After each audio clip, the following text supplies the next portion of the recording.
नमस्कार, मैं एजे रोक और आप देख रहे हैं D7 न्यूज़ चैनल। वाराणसी नगर निगम चुनाव को लेकर के काफ़ी माहौल गर्मा गर्म है और लोगों में जो है बहुत सारी दहशत भी फैल चुकी है। किसको सीट मिलेगा, कौन जीतेगा, कौन हारेगा, कौन क्या करेगा।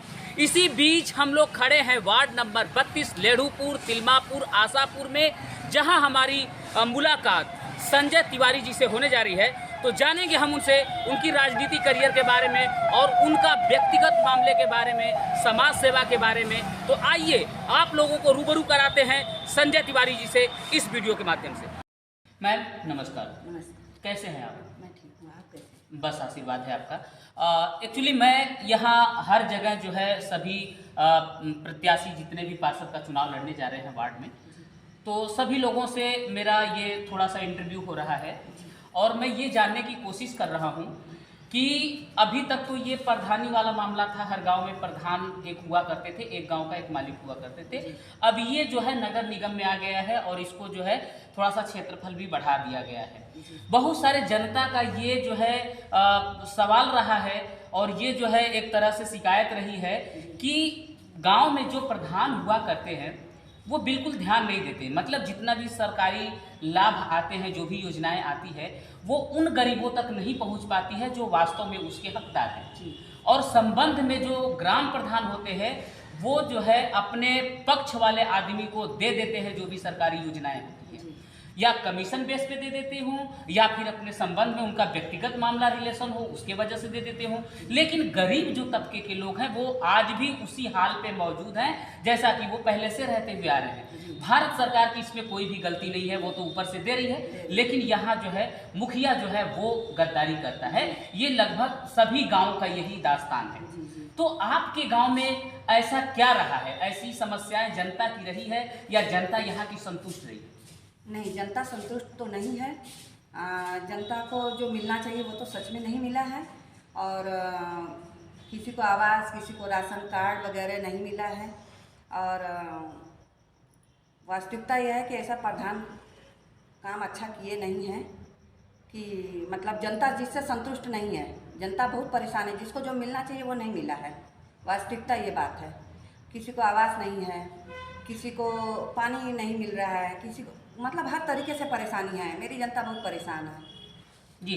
सबसे जटिल जो समस्या है वो पेयजल को लेकर। जी जी जी। क्योंकि जल ही जीवन है, ऐसा कहा जाता है। भोजन ना मिले 2 दिन इंसान जी लेगा, लेकिन पानी के बगैर नहीं रह सकता है। हाँ। और खास तौर से जो हैंडपंप वगैरह आते हैं सरकारी, वो भी नहीं लग पाता है। यानी कि जीवन छीन लिया जाता है गरीब जनता का। बिल्कुल हाँ। और इसका दोषी कौन होता है? हम सरकार को दोषी माने या फिर जो ग्राम प्रधान है उसको दोषी माने? नहीं, हम सरकार को क्यों दोषी माने? वहाँ से तो मिल रहा है ना, ग्राम प्रधान ही नहीं दे रहे हैं जी। तो सरकार को क्यों दोषी माने? तो अभी क्या होना चाहिए? मतलब इस तरह की जो समस्याएं बनी हुई है हर गांव में लगभग ये है। लेकिन जो है जनता बड़ी तकलीफ में जीवन जी रही है। वो कंफ्यूज है कि हम चुनाव किसका करें, कौन व्यक्ति सही है। चुनाव से पहले तो सभी वादे करते हैं कि हम वो करेंगे जो आप तक किसी ने नहीं किया जी। लेकिन चुनाव जीत जाने के बाद वो व्यक्ति वही करता है जो उसको नहीं करना चाहिए। अपनी जो है दरिद्रता पर उतर जाता है और गरीबों पे जरा भी ध्यान नहीं रहता है। तो आखिर इस सिचुएशन में होना क्या चाहिए, जरा मैम उस पर एक्सप्लेन करिए थोड़ा। मैं तो यही सोचती हूँ कि जो जनता को मिल रहा था, सरकार की तरफ से मिल रहा है, वो देना चाहिए। आप अगर नहीं दे रहे तो इससे जनता बहुत परेशान है। और आप तो परेशान नहीं है, लेकिन जनता, प्रधान तो नहीं परेशान है लेकिन जनता परेशान है। इस वजह से मतलब कि जनता कंफ्यूज है कि हम चुनाव में वोट किसको दें जी। मतलब सब यही सोचते हैं कि ये सामने जो आए हैं ये इनको अगर हम वोट दे रहे हैं तो फिर ये भी वही करेंगे जो पहले वाले किए हैं जी। और इस वजह से जनता बहुत परेशान है। जनता कंफ्यूज है जी, बिल्कुल आपने सही कहा है।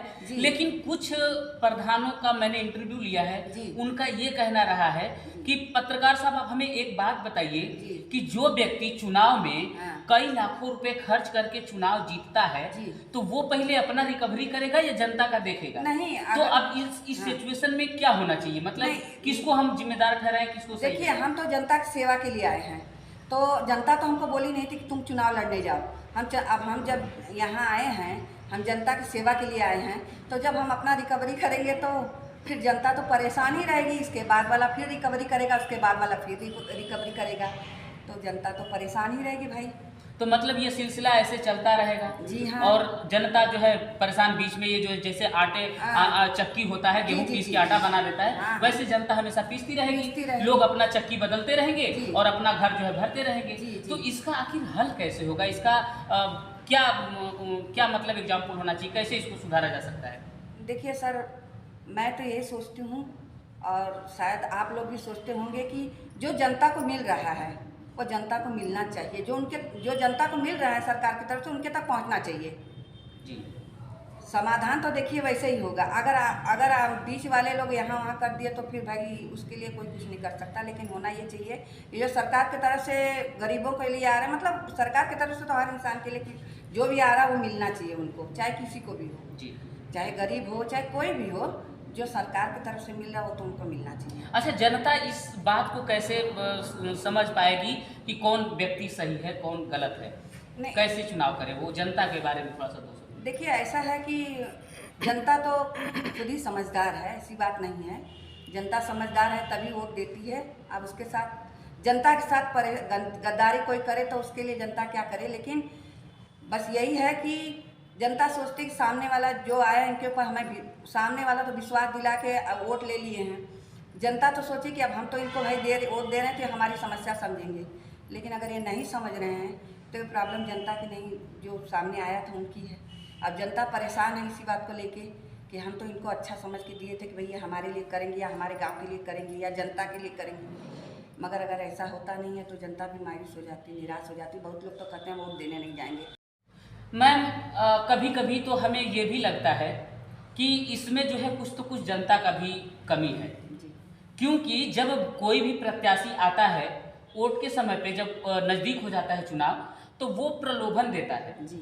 4,000 5,000 दारू मुर्गी वगैरह बहुत सारा ऑफर करता है वो, और उसके बदले जो है वो वोट खरीद लेता है। तो उस टाइम जनता बिक जाती है।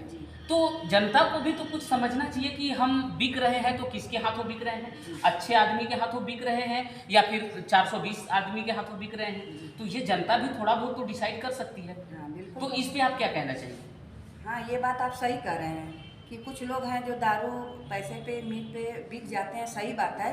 लेकिन वही मैं उन लोगों से कहती हूँ कि आप लोग एक दिन ये सब लेंगे, आप लोग को 5 साल तकलीफ झेलना पड़ेगा। आप लोग ऐसा काम मत करिए। मैं अपने जनता से ये बोलती हूँ कि आप लोग ऐसा काम मत करिए। इसमें है जनता की गलती है, कुछ तो कमी इन लोगों में भी है, तब उनके साथ ऐसा होता है। अगर सारी जनता इस चीज़ को समझ जाए जी कि नहीं, ये 2,000 4,000 5,000 10,000 का प्रलोभन एक दिन का मुझे 5 साल तकलीफ में रख सकता है, तो शायद उनको जरा सा विचार करनी चाहिए कि हमें बिकना नहीं, हमें ऐसे लोग का चुनाव करें जो हमारे लिए जो है अच्छा साबित हो और हमारा जो है कि भला कर सके। तो आप इस पे एक संदेश दीजिए जनता को यहाँ, मतलब इस जी। मैं तो यही बोलूँगी कि आप लोग पैसा दारू और मीट पे मत बिकिए। आप लोग सोचिए कि आपके लिए कौन सा नेता बहुत सही है, जो आपके गांव, मतलब गांव का विकास करे, आपके बारे में सोचे। और अगर आप लोग ऐसे पैसा लेके या दारू गांजा पे अगर आप लोग वोट दे देंगे तो परेशानी तो आप ही को 5 साल झेलना पड़ेगा। उसके बाद जो भी आएंगे वो भी यही बात कहेंगे आपसे। लेकिन अब आपको यह सोचना है कि हमको सही नेता चुनना है, हमको दारू या मीट या पैसे पे नहीं जाना है। बिल्कुल सही सुना आपने। सभी जनता को ये अलर्ट होना पड़ेगा, अब जागरूक होना पड़ेगा कि अब जो ये प्रलोभन वाली प्रक्रिया चल रही थी पहले से, वो हमें खत्म करना पड़ेगा। ये हर जनता को सोचना पड़ेगा, क्योंकि एक दिन का प्रलोभन सारी जिंदगी उनको जो है बर्बाद करने पे तैयार कर देगी।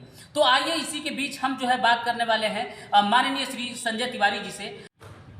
नमस्ते सर। नमस्ते। कैसे हैं आप? बहुत अच्छे। अच्छा, ये बताइए हमें कि इस टाइम जो है पार्षद का चुनाव होने जा रहा है, बहुत सारे कैंडिडेट जो है खड़े हो चुके हैं मैदान में, बहुत सारे लोगों में दहशतगर्दी भी हो चुका है, टिकट किसको मिलेगा, कौन जीतेगा, कौन हारेगा। बहुत सारे लोग 98% जो लोग हैं वो तो अपना भविष्य देख रहे हैं कि मुझे टिकट मिल जाता है, मैं जीत जाऊं तो मैं अपना भविष्य बना लूं, मैं अपना घर मकान बनवा लूं, 4 व्हीलर रख लूं, 2-4 बॉडीगार्ड भी रख लूं।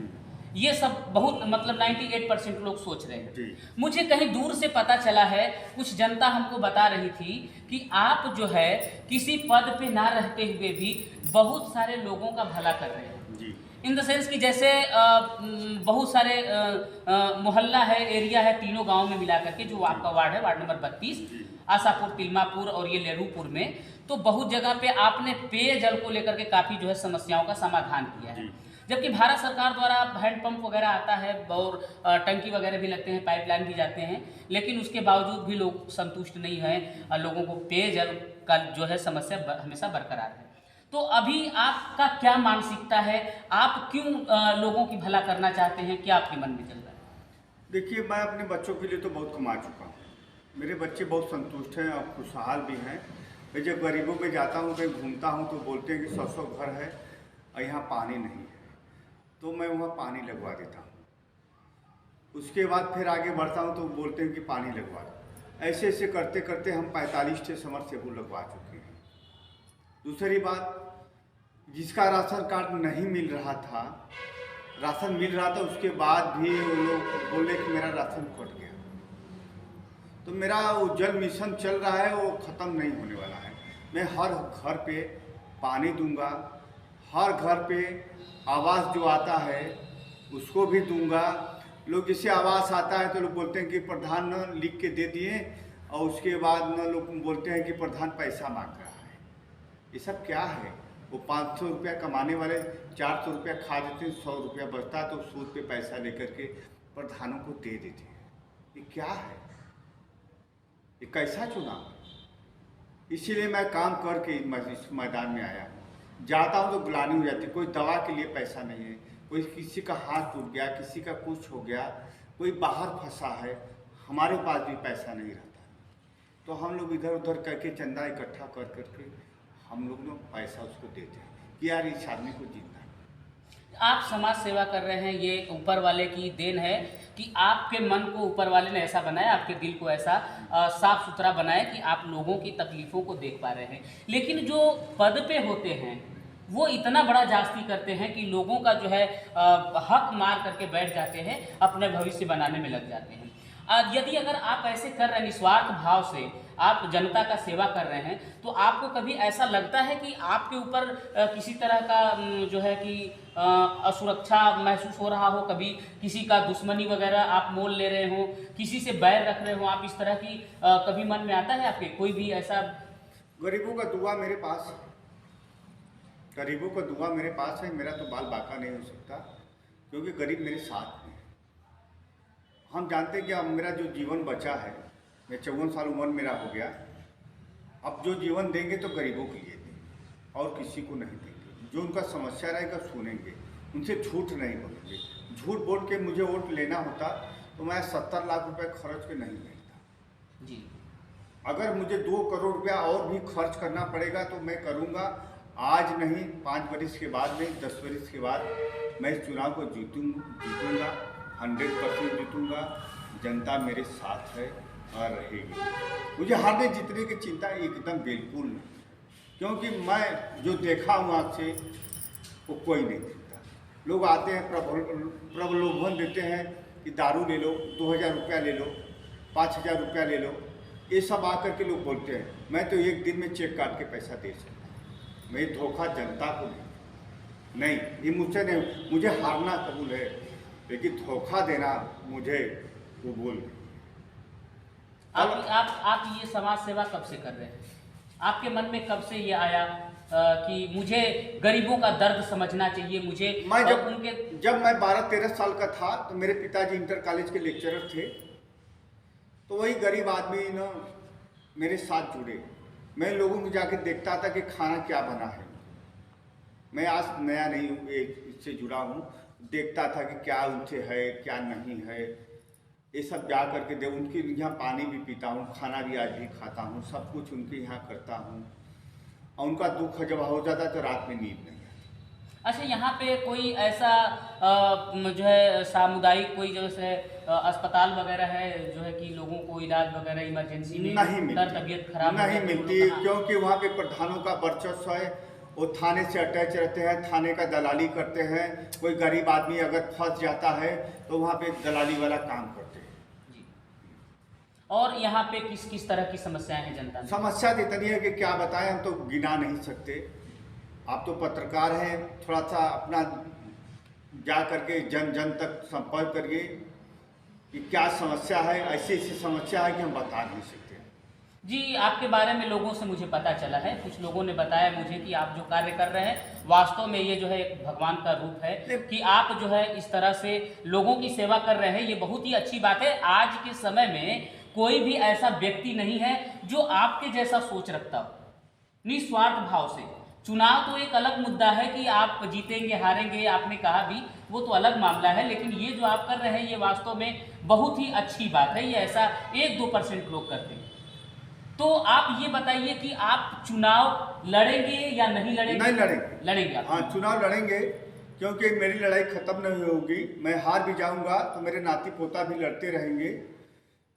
एक दिन 5 साल के बाद, 10 साल के बाद जीत मेरी होगी। 100% जीतूंगा। जो मिशन मैं लेके चल रहा हूँ, जन जन तक पानी, जन तक वो क्या नाम है, राशन कार्ड, जो गरीब है उसके लिए आवास, जो बंजर जमीन बचता है वो प्रधान बेच देते हैं। लेकिन मेरे राज्य में ये नहीं हो पाएगा, 100% नहीं हो पाएगा। ये मेरा मिशन बंद नहीं हो पाएगा, कभी भी नहीं बंद होगा। एक दिन लोग नाम लेंगे, चाहे आशापुर के हों, चाहे तिलमापुर के हों, चाहे लेड़ूपुर के, लोग जानते भी हैं कि आदमी है यार कौन। ये अपने लिए नहीं लड़ रहा है, ये लड़ा है तो जन के लिए लड़ा है और लड़ता रहेगा। मेरा मिशन बंद नहीं होगा।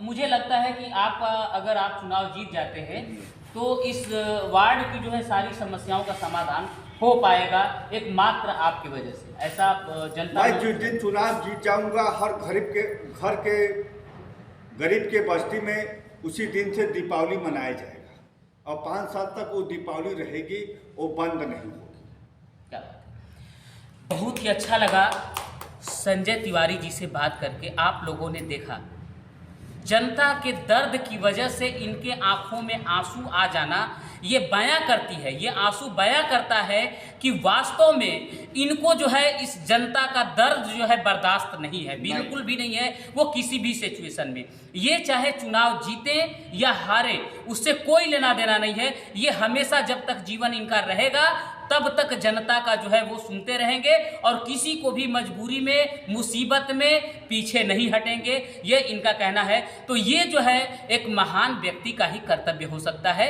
ये ऊपर वाले का ही अवतार हो सकता है, मैं मानता हूँ आज के युग में। तो चलते हैं और भी वार्ड में, और लोगों से एक अपील करना चाहूँगा।